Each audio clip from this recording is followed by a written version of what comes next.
UDF ചരിത്ര വിജയം നേടിയതോടെ ലോട്ടറി അടിച്ചത് ആശാ വർക്കർമാർക്കാണ്. എന്താണെന്നല്ലേ? തെരഞ്ഞെടുപ്പിന് മുന്നോടിയായിട്ട് പരസ്യമായി സതീശൻ കൊടുത്തൊരു വാഗ്ദാനമുണ്ട്. നേരത്തെ പറഞ്ഞത് വീണ്ടും ആവർത്തിക്കുന്നു.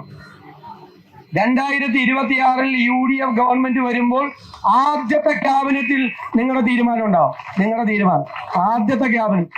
അത് കഴിഞ്ഞിട്ട് കേരളത്തിൽ ഏത് അഡ്മിനിസ്ട്രേറ്റീവ് ഡിസിഷൻ, ഏത് ഭരണപരമായ നടപടികൾ ഉണ്ടാവുള്ളൂ. ആദ്യത്തെ ക്യാബിനറ്റ് അത് തീരുമാനിക്കും.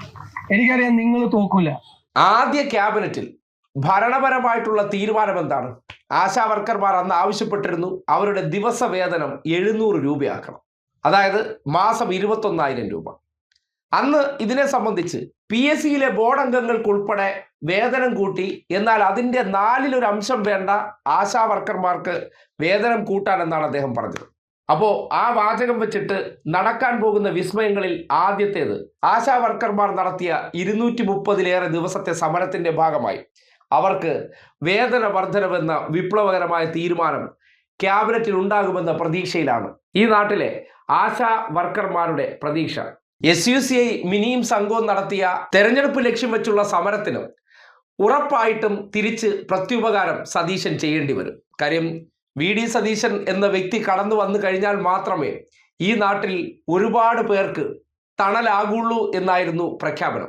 ആ നിലയ്ക്കാണ് ആശാ വർക്കർമാർക്ക് ആദ്യ ക്യാബിനറ്റിൽ തന്നെ അവരുടെ കാര്യത്തിൽ തീരുമാനമെടുത്തിട്ടേ മറ്റെന്തും ഉണ്ടാകുള്ളൂ എന്നുള്ള ഉറപ്പ് കൊടുത്തത്.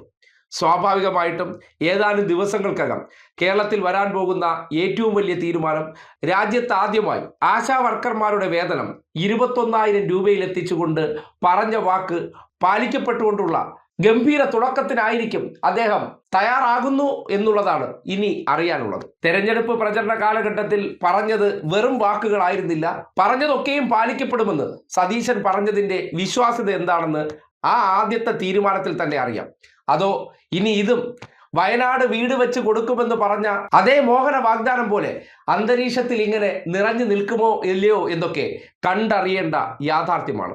എന്തായാലും ആശാ വർക്കർമാർ അവർ ഈ വിജയത്തിന് വേണ്ടി പ്രവർത്തിച്ചതിന് പ്രത്യുപകാരം ലഭിക്കുമെന്നുള്ള കടുത്ത പ്രതീക്ഷയിലാണ്.